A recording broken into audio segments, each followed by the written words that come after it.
up, everybody? It's me, Johnny, and with me, I've got DJD. Howdy. And Craig. No Farmer, everybody. He's gone. It's all we could afford this season. You know, it is the holiday season. Things are getting more expensive. You know, we can have three people in the chairs, you know? I mean, most places get a budget increase for Christmas, but not us. But not us. I was sick all last week and it was terrible. Like after the podcast, it just was downhill. And I feel like not just me, but like my whole family. And I feel like now we are slowly recovering, but my daughters are still a bit under the weather. Chiho's a bit under the weather, but Johnny and I are feeling much better. How was your week last week, D? It was a week. It existed. That's all I got.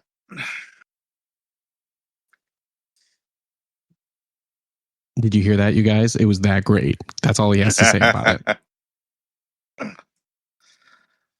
The holidays are a really busy time for me. So, I mean, like, yeah, I'm kind of always a little bit somewhat glad that when they're over. That sounds terrible, but yeah.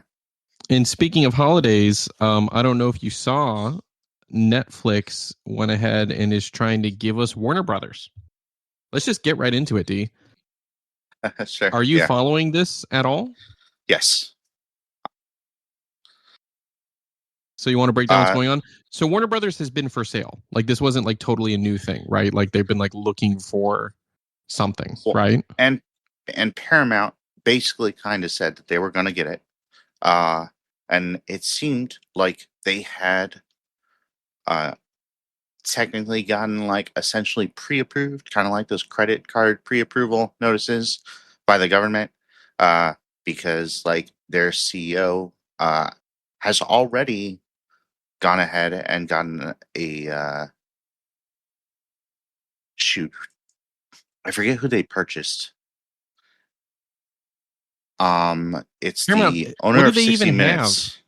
What do they even have? They have Paramount Plus, which was what the wonderful Halo show was on. Yeah. Which is that even still a thing?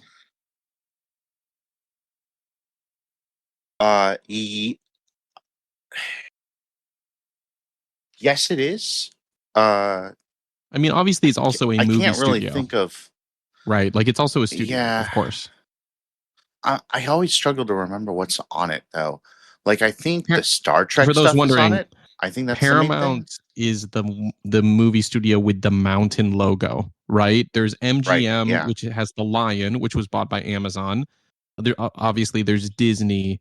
There's Warner Brothers, which is the big W, and then there is Paramount, which is the mountain. What's another one? Like, there's like Lionsgate. Is that part of Paramount? I don't know why I associate them for some reason. Can look it up, but I actually have no idea. I know Paramount was like one of the studios that refused to do the Movies Anywhere thing. I believe. Interesting. And so Paramount wanted to buy Warner Brothers, and I don't know. I just started seeing a lot of news that basically Netflix kind of swooped in with a deal, and that seems to be, is that the one that Warner Brothers wants? That's the one that Warner Brothers wants, but Paramount is now, as of today, they launched a hostile bid for Warner Brothers. Oh, like a counter deal? Like now it's going back and forth? I don't understand. What do you mean a hostile bid? So, I mean, Netflix announced like plans to buy the company for $72.5 billion. Which is Paramount a lot of money. I want to throw out there. I want to throw that out there. Star Wars was bought for what? Like $4 billion, wasn't it? And like Marvel too, $4 billion. So that's a lot. So like $8 billion or whatever total. Yeah. It's just really weird how these companies, like, the deals get bigger and bigger, despite them not necessarily like being proportionate to like what the company is probably actually worth, you know? Right. Well, and what does Warner Brothers have? You know, it has DC, it has HBO, which is like the big one, right? That people are worried. HBO Max. And is that what it's called now? HBO Max? Is it called that again? Is it called just Max? I don't even know what it's called anymore. D. Yeah. So essentially, that would have been like $23.25 per share, essentially under Netflix's bill. Uh, uh, Paramount's is apparently closer to $30 per share, and it's an all-cash proposal for the entire company. Whereas Netflix was just trying to get the streaming and studios business, not the global networks. I Interesting. don't know. So is that Yeah, a better deal? Is that what Warner Brothers wants now? Like, I know a I don't. lot of people didn't want it to go to Netflix, right? And like I saw like what is it, Christopher Nolan and James Cameron like wrote this thing, or like they were like wanting to do a meeting being like, oh, Netflix is going to kill movie theaters Right. if that's the Yes. case, right? That kind of stuff. Which I think it would kind of maybe sort of happen. I mean, maybe, but like also I think Netflix would probably like what they said was that they were going to continue releasing Warner Brothers films in theaters for now with shorter excuse me, with shorter theatrical runs. But like I think that they would see the benefit of the money intake from movie theaters, and that also, they would just keep doing it. Like there's something about having your name on movies in movie theaters that's like a certain level of prestige, I think, too, that I think that they would have grown like kind of addicted to. Like even Apple is now putting in movies in movie theaters instead of straight to streaming, you know? Like are they? There's some, like I don't know. I don't know that. Yeah. The last few movies that Apple put out, they put in movie theaters, I believe. Like that Cat one, which was actually really good. See, this is where we're going to have an interesting divide, and I would like to inform our listeners about the dynamic that David and I already have. When I lived in America more than 11 years ago, David and I were movie buddies. Yep. We went and saw movies together all the time in movie theaters. And one of the things that has made me quite sad, to be completely honest, is that now I don't have my movie buddy here, right? But then, for me personally, moving to Japan, movies are more expensive here. You know, nowadays, I bet they're probably similar as they are in the States. But when I first moved here, especially, I really felt that of like, oh, wow, it's kind of expensive here. And there's also the challenge of getting to watch a movie in English, you know? So like, I mean, for example, or even at all, for example, D, there is no release date for Wicked Part 2 in Japan still. I heard something about that actually. Yeah, that's pretty wild. That's pretty like crazy. Like it's literally going to play in Pakistan before it plays in Japan. And for like, you know, for people being like, okay, whatever, but still like it's crazy. And so what I started investing in, which I think a lot of people have invested in, is making my home movie watching experience better. Right? Yeah. And as like TVs have gotten better and sound systems have gotten better, I don't want to say that it's like, oh, like it's just as good as a movie theater. It's very different. But then there's also the differences of being able to pause a movie, you know, being able to turn on subtitles or rewind something if you miss something really quick, you know, like it's just a really different experience. And it's interesting because I've seen a lot of people talk about like worry for movie theaters, and Netflix has said like people don't want to watch movies in theaters anymore. People want to watch them at home. And I kind of want to make the argument on the podcast that I actually kind of agree with Netflix, though. I think they're kind of right on that people don't want to go watch movies in movie theaters really very much anymore. I mean, I hate to say that I think you're right too, but you kind of are.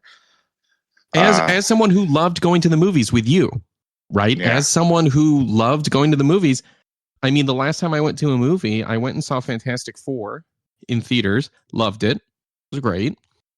I mean, I spent a lot of money to buy 2 tickets, to get food, to travel there and do all, you know what I mean? Like, it's just one of those things that I'm like, I mean, like, not to sound dramatic, but I spent $80 when I could have spent $20 to buy the movie at home. I'm not even talking about waiting for it to come on streaming, like buy the movie, right?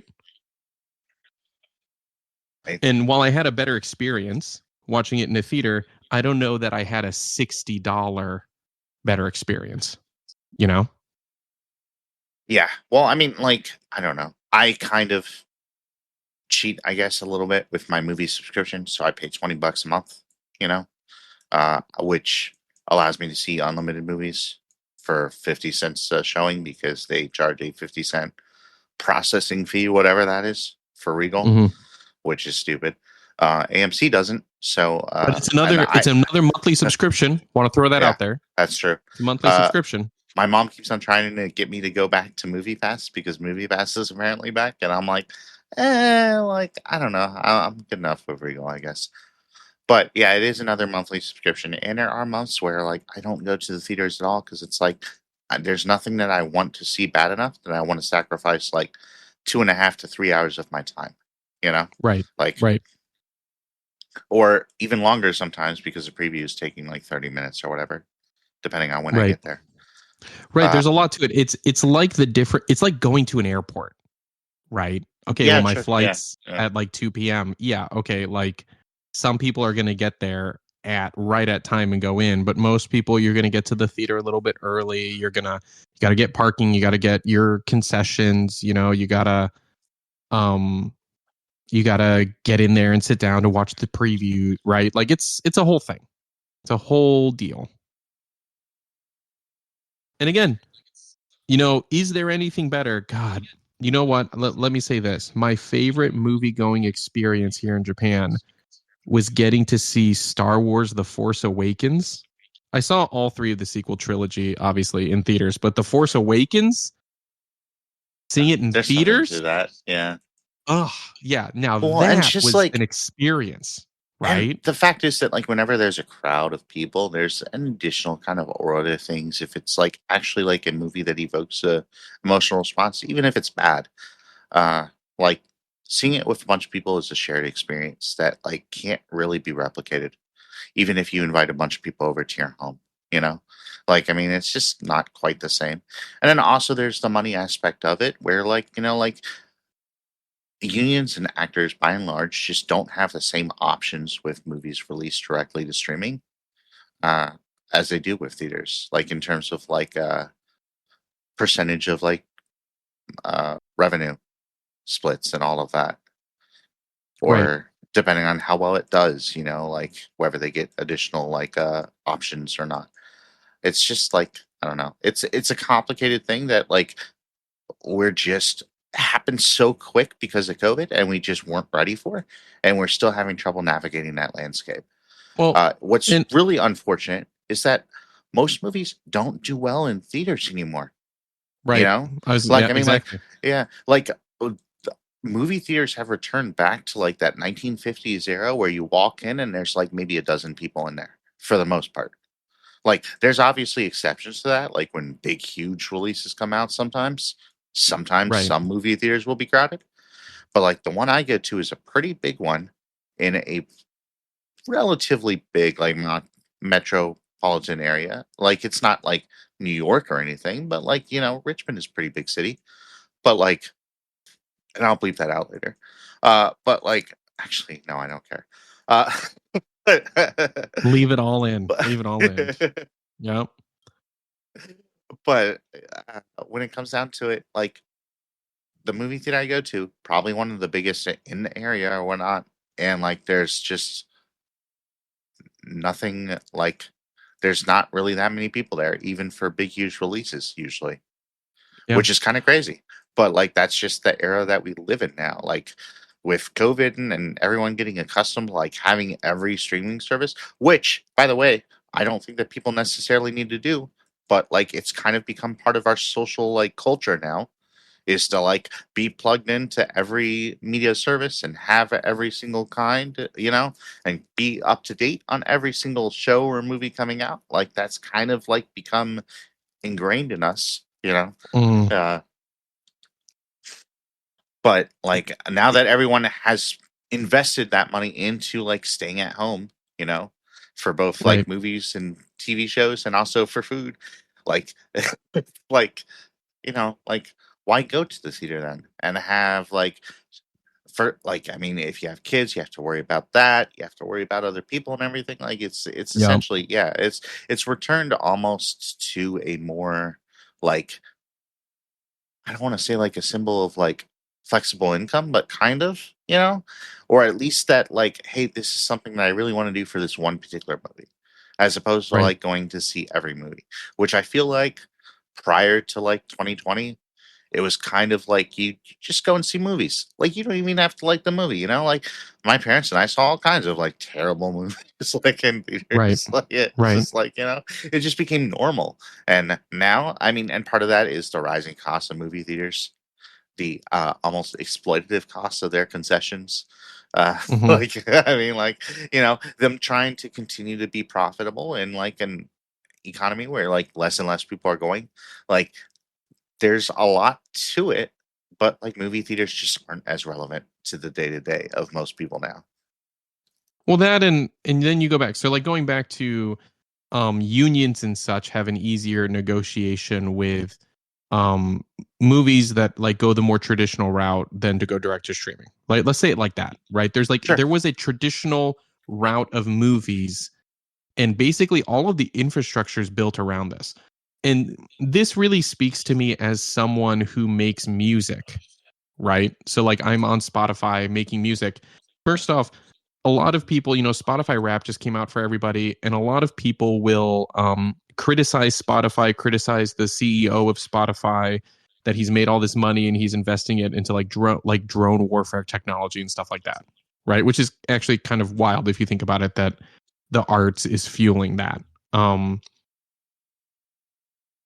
But also the people who are like hating on Spotify and hating on, oh, this is how little they pay people, this is how little they pay artists. Trust me, I know. I'm on Spotify. Like my music's Yeah. on there. And I don't have an insignificant audience and I make very little money, but also I don't personally feel like and maybe I'm wrong here. Maybe you should check me on this. I don't feel like I should complain about what streaming has done to music, because without streaming, I would not have a career in music, just period. Right? It's because Sure. of streaming that my career exists. Like before streaming, there wasn't this kind of level of artists that there is now, that like, and before social media where you can be direct with people and, oh man, I've got 30,000 monthly listeners. I've maintained 30,000 monthly listeners for the last 4 years. Like more than 500,000 people have listened. Sure. But I'm not making a ton of money. But like in the like torrenting days, like there was no label that would sign me. Right. Yeah. There was no job for someone like me who's like just making chill beats, and for people who'd be like, oh no, there wasn't. Like there was no success there in that way. And so it does feel a little weird for me to criticize it, right? For me to be like, oh man, the streaming service, look at what they're doing to music, because it's like, okay, but like if you take that away, like then what? You know what? What people are really gonna buy my CDs, Right. like as much as people love what people are gonna buy cassettes. Like nobody really does that. And so with that argument with theaters coming from the other side of that it's happened and is happening in music, while my heart really goes out to people like that, there is also this degree of, I mean, this would be the argument of like, you can't put music on streaming services. You just have to sell CDs because that's how we make money, right? People have to buy 15, and now CDs aren't $15, they're $30 for a CD. And people have to buy $30 CDs. People can't just stream music because there's a whole infrastructure here to pay people. It's like, it's just kind of, technology and art, it's a really complicated relationship, because also there is that, as technology evolves and art gets to more people, some people will say that, oh, it's devaluing art, but also there's truth to it's making it more accessible for more people, right? There was a time that the only time people could listen to professional music was almost never, right? Like the Pope and kings and queens listened to professional music, and maybe if you saw something performing in like a big square or something, but most of the time people would hear people in their house. Like I'm talking like pre-radio, right? Pre-recorded music. Like the chance for someone to see a professional musician was just so low, right? Right. And Yeah. now everybody can listen to like the world's best musicians for free. And while that can suck for a musician trying to get paid, I don't know, like, isn't it also kind of great that anybody in the world can listen to incredible music and like be inspired by art, right? It's kind of a hard conversation. But going back to Netflix and movie theaters, I I don't envy like the film industry for trying to hold on, figure things out, but like why is the whole conversation about subscriptions and why isn't it like, you know what? I would love to shorten the theatrical release window's exclusivity because I Yeah. would happily pay the same amount of money as a movie ticket to buy a movie. I would pay that. Well, and the Or fact is that, call like, me yeah, call me insane, D. I would pay the same amount of money as a movie ticket to rent the movie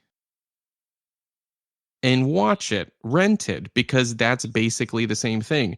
There's another conversation here that like people will be like, "Oh my gosh, Netflix is probably going to raise prices." Like I'm super mad about it. And I'm like, "Okay, but like actually are you saying that like $20 a month for an insane amount of entertainment content, more than you could watch, are you saying that that's not worth it?" It's kind of crazy, right? Like we had this whole conversation about Game Pass. Like for someone to say that over 500 games and 72 day one new games, online play, streaming, Fortnite Pass, all of the stuff they threw in there, for someone to say that $30 a month that that's not worth it, that's actually like factually not true, right? That's actually just like to say that it's not worth it is actually kind of wrong because it's actually a great deal. Whether or not yeah, you it's just utilize it is right. one Yeah. thing. Yeah.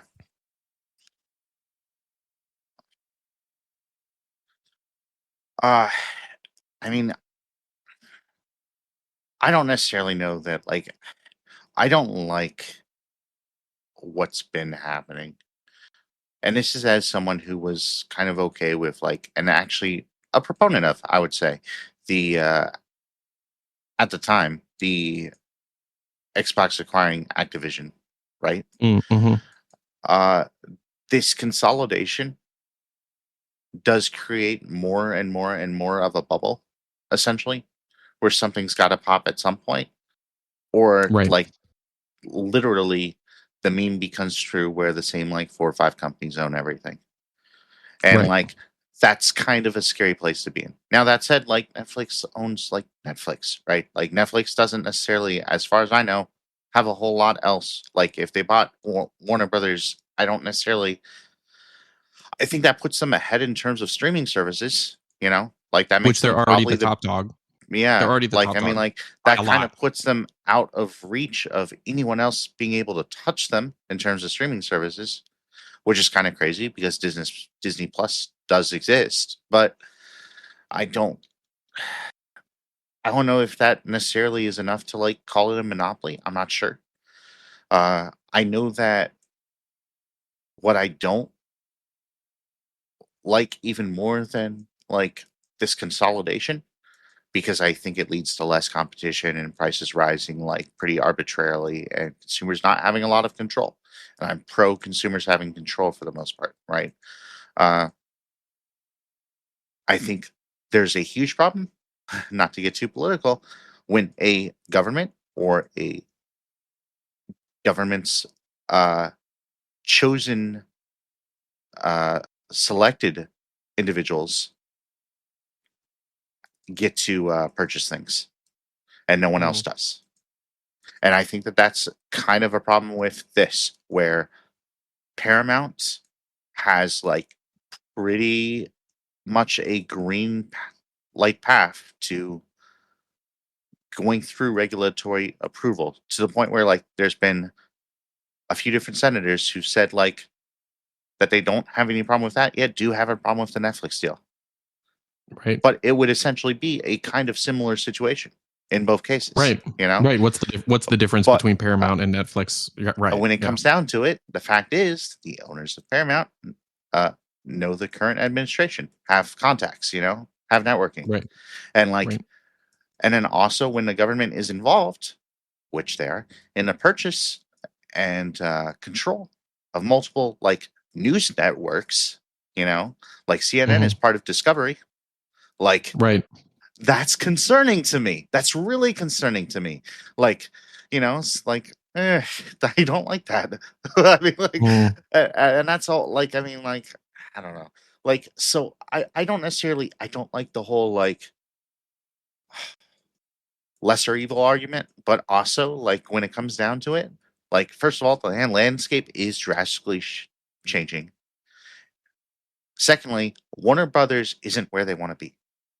Right. Full stop. Right. They want to sell because they're not where they want to be and they don't see a clear path to get there.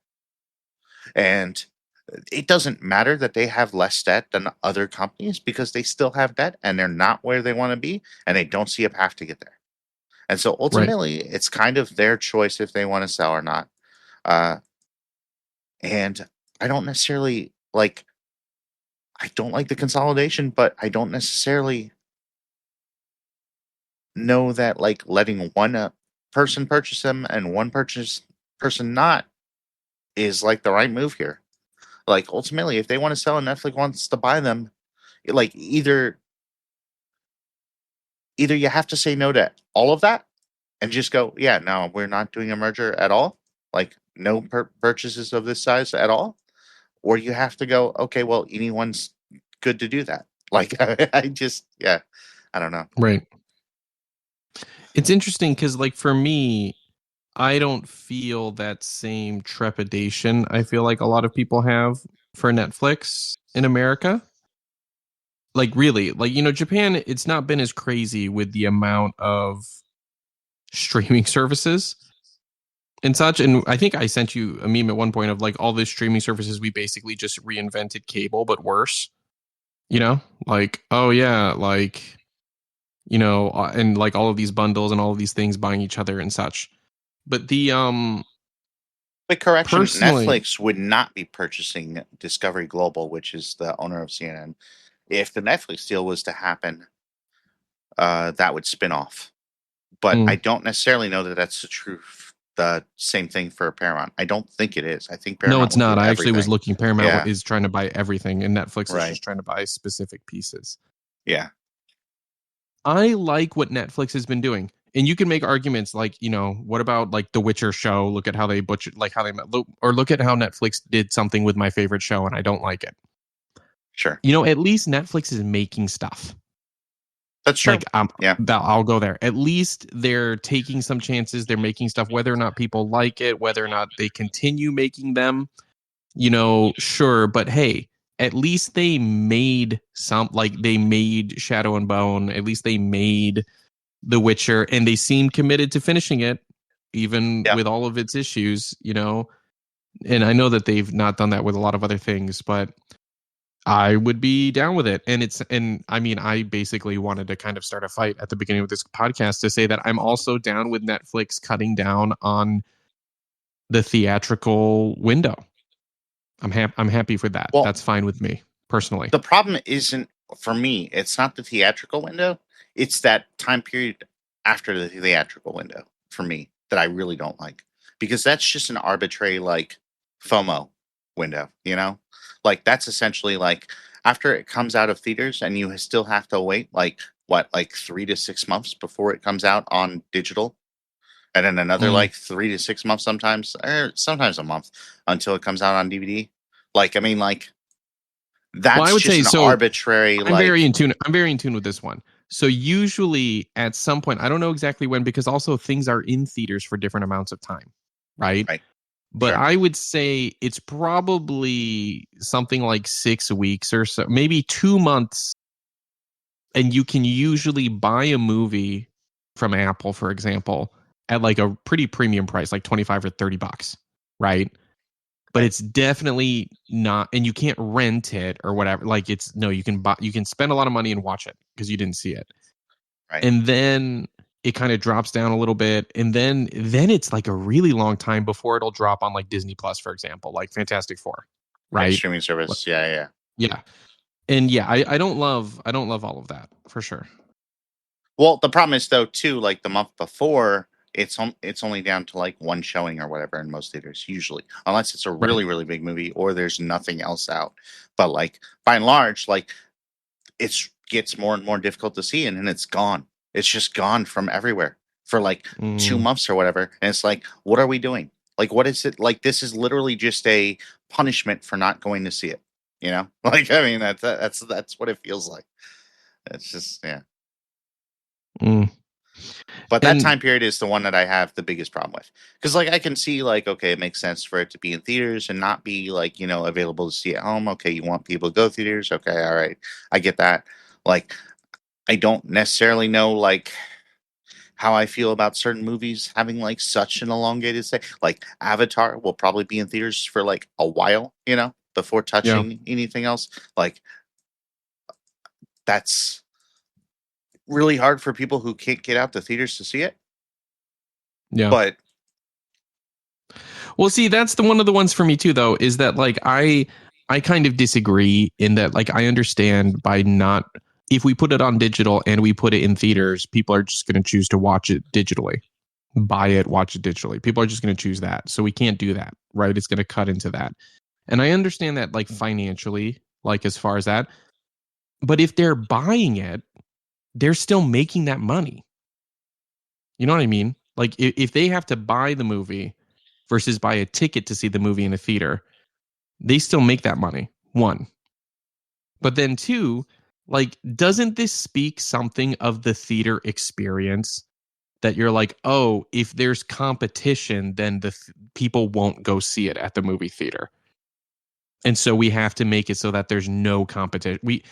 We have to make it that this is the only way for them to experience it, and then they'll go to it. But if we give them another option to experience it differently, people won't go to it. This is part of my thing of like being okay with this. Because it's like, yeah, there's a lot of truth to it. Yeah, there are movies I want to see in theaters, but sometimes I don't have the option. Right. But then like, I don't know, this like, oh, I actually liked during COVID that they released movies at the same time digitally that you could buy. Right. And again, yeah. not I'm not talking about like you got to watch it for free on HBO or you got to watch it for free on net, right? No, I'm talking about like there was still a transaction, right, to watch the movie. Right. Cuz I feel like talking about watching movies digitally that gets confused as well. Of like, oh, I'm just watching it for free cuz I'm paying a subscription versus like no, I'm paying to watch this movie, but I'm just watching it at home. I feel like I'm the only person who does this. I think we talked about that like we'll buy a movie and watch it. I feel like most people will be like, oh, I'll just wait for it to hit some streaming service. It'll hit eventually, kind of a deal. I don't know. Like there nowadays it's just essentially like the really big movies that I really want to see that I hold out for theaters. Generally most movies I'll watch at home or wait for them to come out. Yeah. Or even worse, sometimes I'll just wait for them to come to streaming services because I know they eventually will. And Right. Right. No, me too. it's not necessarily like Game Pass. Like most of them do make their way to streaming services at some point. Like, and I have all those, so why Well, not see, wait that's at that one of the point if I'm differences for not? me is I don't have all, or like some of them, there's not like an equivalent for it to get to Oh, here in sure. Japan. Yeah, yeah, So yeah. like for those, I'll need to buy. But if I know it's going to come to Disney Plus, if I know it's going to come to Netflix, then it's like, okay, yeah, I'll just wait if it's not that important. Right. But anyway, I don't know. I don't know that this is actually an unpopular opinion that I have. I think that maybe people feel this way of like, I don't know, like why even do they have those exclusive runs? Like, what is it other than like why? And then people like, what about movie theaters? What about this? What about this? And it's like, yeah, what about it? What about that? You know, like, hey, maybe if movie theaters were nice, like maybe I don't know. Isn't Or that like cheaper, this or like easier to like like I don't know, get competition, to right? or accommodate. Yeah, or yeah. Yeah. Hey, I like, mean, I don't yeah. know. Does that say something about a product that it's like, again, when I have no option, I would like to do it. But then if I have another option, I'll just do the other option. You know what I mean? It's like being like, this is the best restaurant in town. it's the only restaurant in town. Therefore, this is the best way to eat food.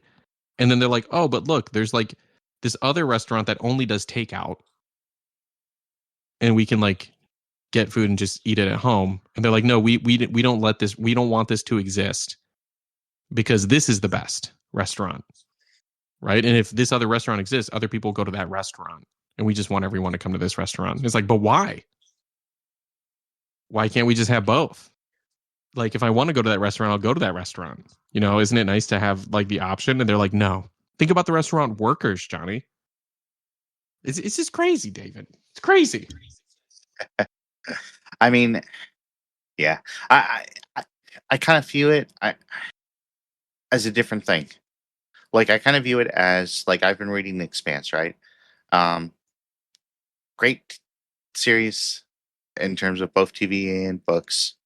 Yeah, it kind of reminds me of like, yeah, it kind of reminds me of when, like, slight spoiler, they find a gate that leads to a new place or whatever, you know? And it's like, and then there's all of a sudden, like, this completely upends everything as they know it, you know? Like, this changes everything. And I feel like that's kind of what, like, streaming services and, like, the quick track to digital and all of that kind of, like, did. Was like they kind of opened that gate to, like, and like you were bringing up with Spotify, like, it's Right. just more accessible now than it ever has been, and we don't have a, like, system in place to kind of, like, you know, like, adjust to that easily.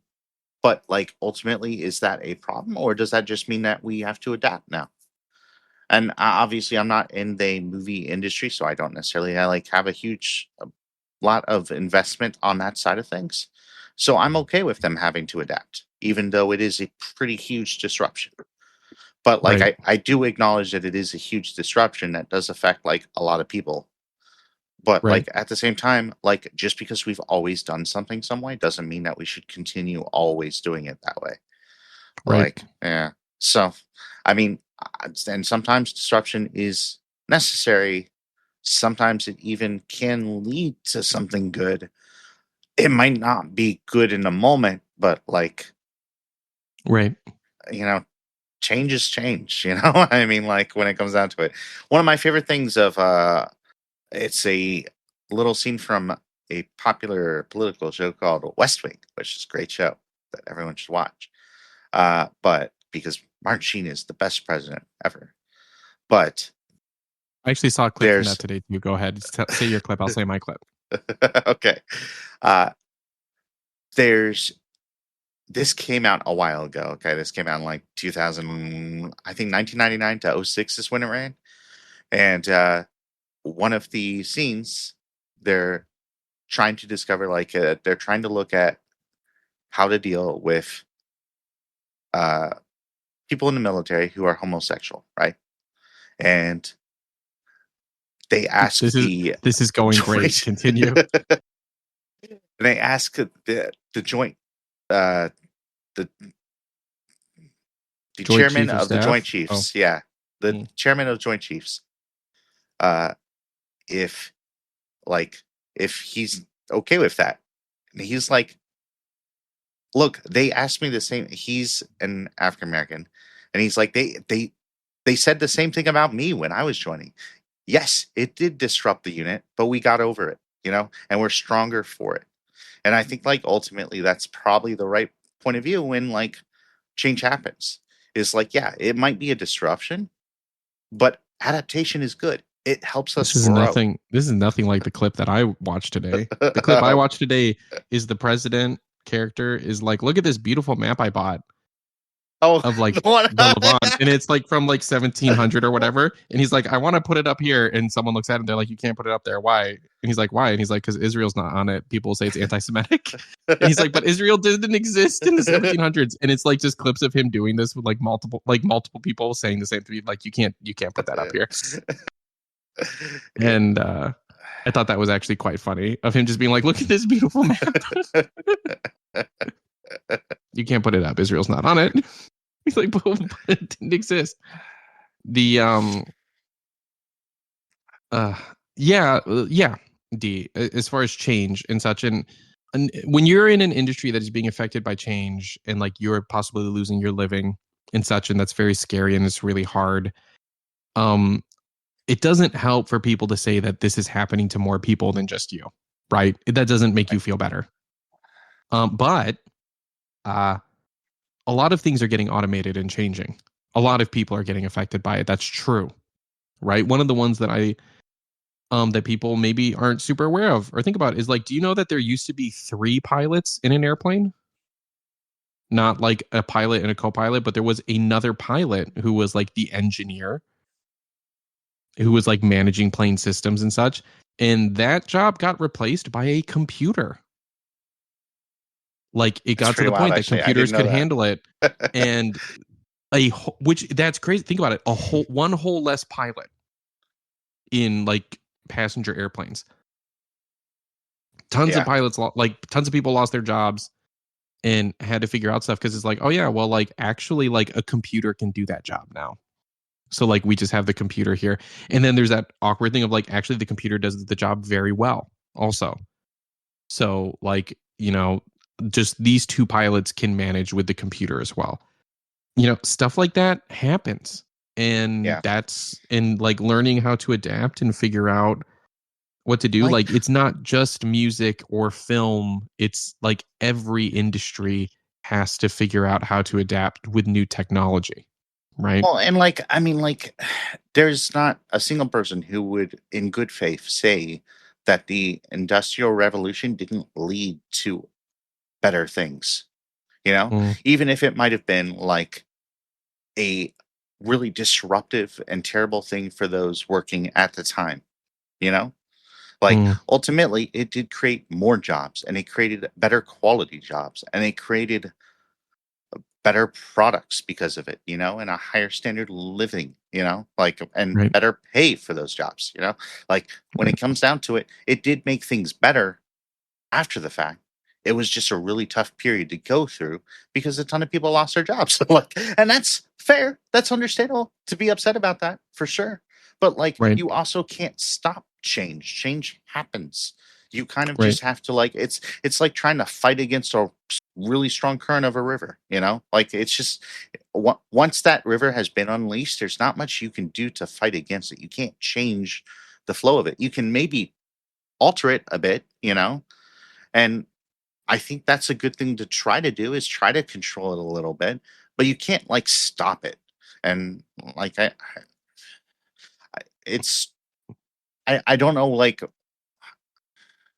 it's just a struggle for me to like see people try as if like we can pause time forever and just never change and like always have things this like be what they are, because like that would suck. Honestly, we would regret that.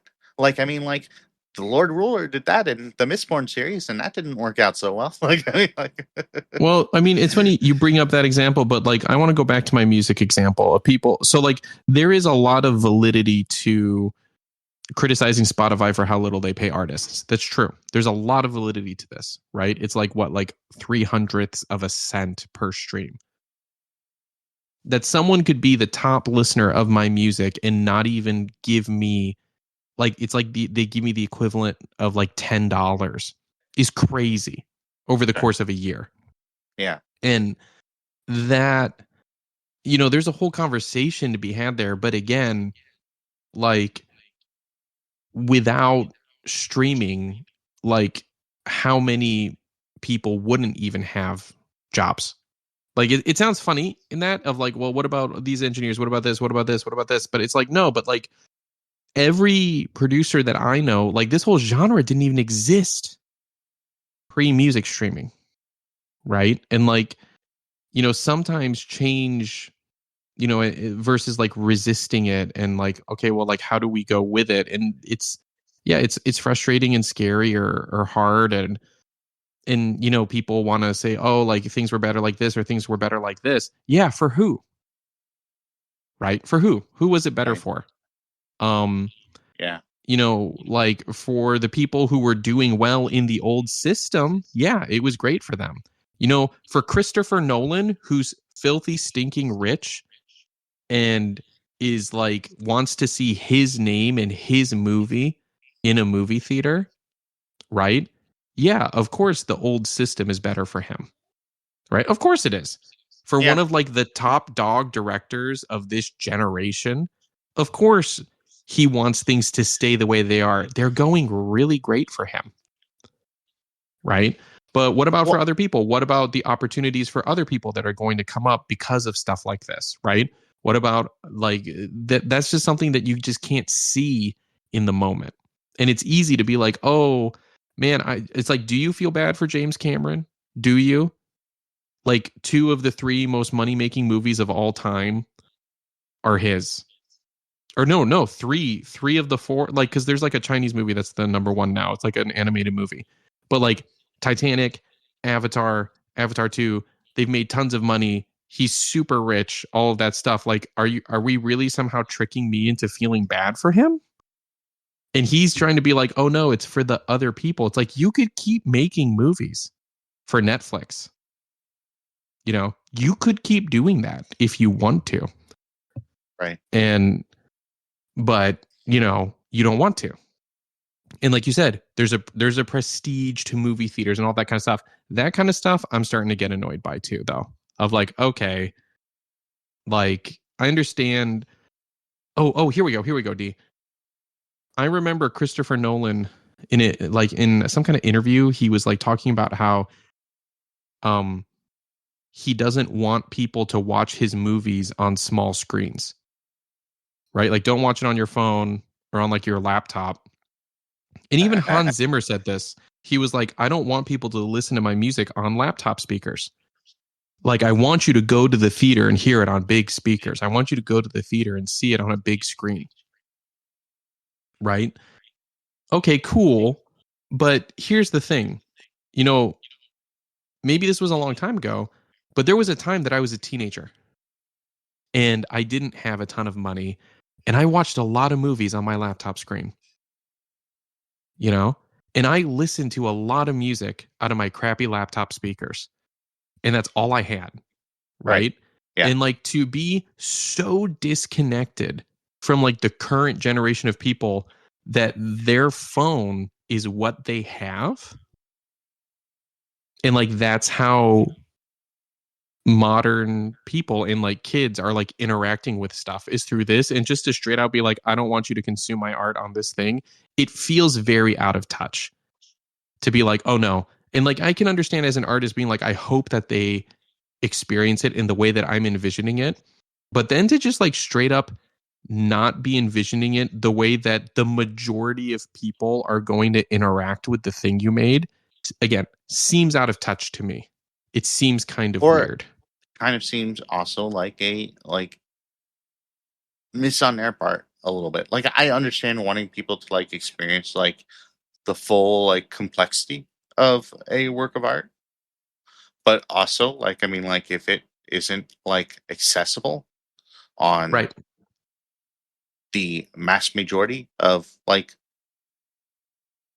options that most people have access to, like if it doesn't like display well there, then like that's kind of a, I don't want to say a failure on the artist's part, but a little bit, you know?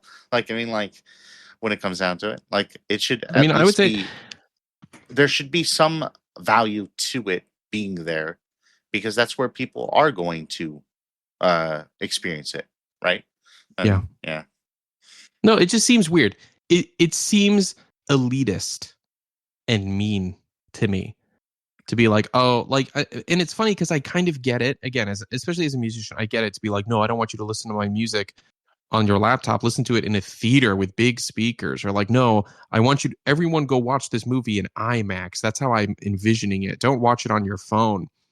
And it's like, you know, D, do you know? Can I tell you there isn't an IMAX theater within an hour of where I live? It is more than an hour for me to find an IMAX theater. The Like, nearest Dolby theater from me is like an hour and a half, yeah. Which I like, and I live in the States, and it's like I got it, like yeah, and it's just like, you know, to be that out of touch and to be so into your own, I don't know, it doesn't sit well with me. That kind of attitude doesn't sit right. Like especially like with theater prices being what they are and everything, which is kind of a like set price by the movie theater industry, and so it's like really hard to like. I mean, like, man, this is why we went to the Davis Theater so much, right? $5 tickets and all that. $5 tickets. But I mean, like, yeah. But now I think even the Davis is like 13 or whatever. Good Lord. Yeah, and like that's hard to justify nice now, for like most nicer. movie, and that's what I've heard. But I haven't been. Maybe next time I'm out there, I'll go check it out. But yeah, it's just I don't know. Like change happens ultimately when it comes down to it, and then like that's also this is all from the like perspective of the streaming and how Netflix will probably kind of like wind down or might stop entirely like putting movies in theaters or at the very least like that the movies that they do put in theaters will probably come to their service like almost immediately after, or maybe even simultaneously. Like that that's that's one of the arguments that I've seen in terms of like, oh well, Netflix is like pro streaming and anti movie theaters, and so that has a bunch of people upset. And then the other side is like the other argument against it that I've seen is like, oh well, Warner Brothers should remain independent. Warner Brothers is a huge company. Like, I mean, like, Right. what are we defending Warner Brothers now? It was the kind of the same situation that I had when like EA Warner got Brothers? like when EA got acquired, like which that deal doesn't finalize till next year, but like, or I think 2027 actually. But like, what we're defending EA now as like this thing that like is like a small indie dev, I mean, like, like Warner Brothers, like already is like a massive conglomerate when it comes down to it. And do we want to see massive conglomerates get gobbled up by other conglomerates? I mean, like, I don't necessarily think we do, but like at the but same it's interesting because like, in that argument, like you brought up, Paramount is a conglomerate and Netflix isn't. Exactly. Yeah. Well, and in that's a weird point. way, Yeah. Yep. right? Yep. Like Yep. in a weird way, the Paramount deal is the one that would be like, that seems more not so great, as opposed to, I mean, Netflix being able to do some more Batman animated. Come on, I think that would be on. yeah. Or like restart Batman Beyond, or something, or do a Batman Beyond live action. Come on, like that would be great. Come on. Yeah. Or like I think Netflix would be willing to take more chances than I think Paramount would when it comes down to it. Which I think is kind of exciting as like an opportunity. But like also I don't like that the government is like directly getting involved here and like going like, oh well, we'll block Netflix, but we'll allow Paramount like a golden path towards this. Like that just seems like really icky too. So I don't know. I just don't get the Netflix hate. I don't understand the Netflix hate. Well, especially when everyone's like a huge fan of Stranger Things, like I mean, like, well, password sharing and password sharing and price raises, which it's like y'all weren't supposed to be doing that anyway. I'm sorry, but like, no, 100%. Y'all weren't supposed to be doing that, and like everyone's like, man, Netflix is this, Netflix that. I can't believe da da da da da da. And it's like, because they're doing this crackdown. And, oh, they're such a bad company. I'm like, are they? Are they a bad company compared to who? Did I cancel my Netflix because I was a little bit upset that they like opened the Pandora's box on like like limiting password sharing? Yes, I did, but I also renewed it eventually because they have some good stuff on there.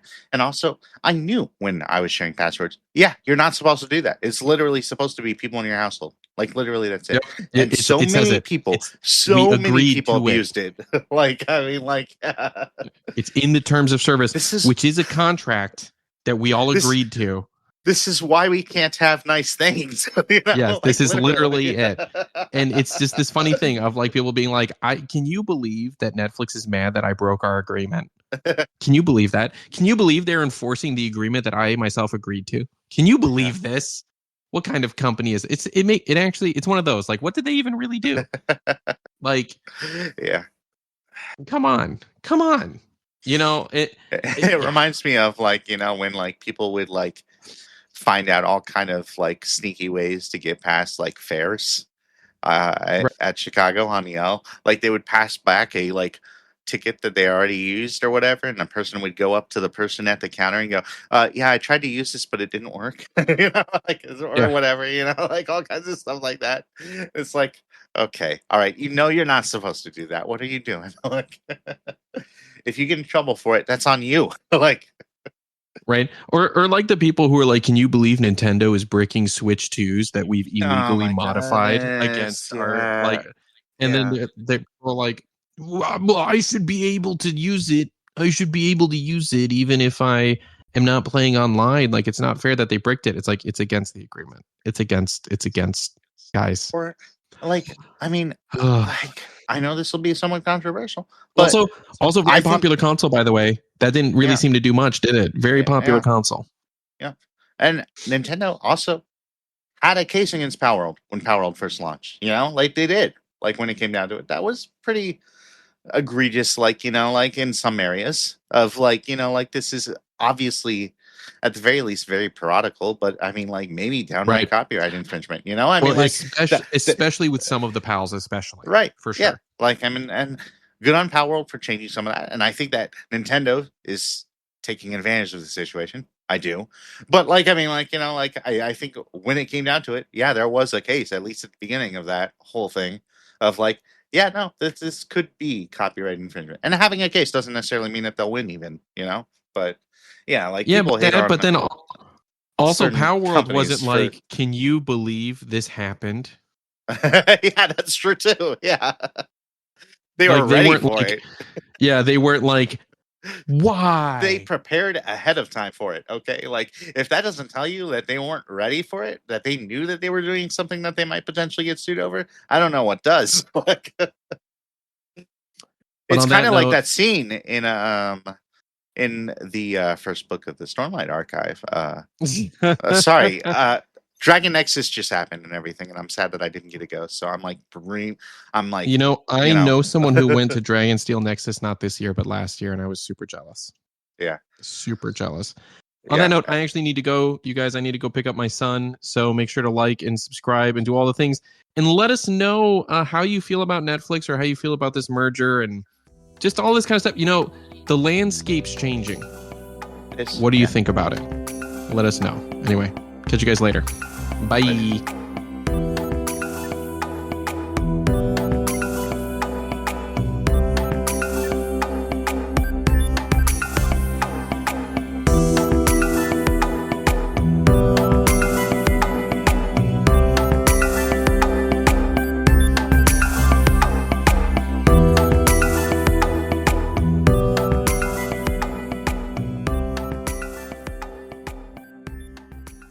Get out of here, Craig.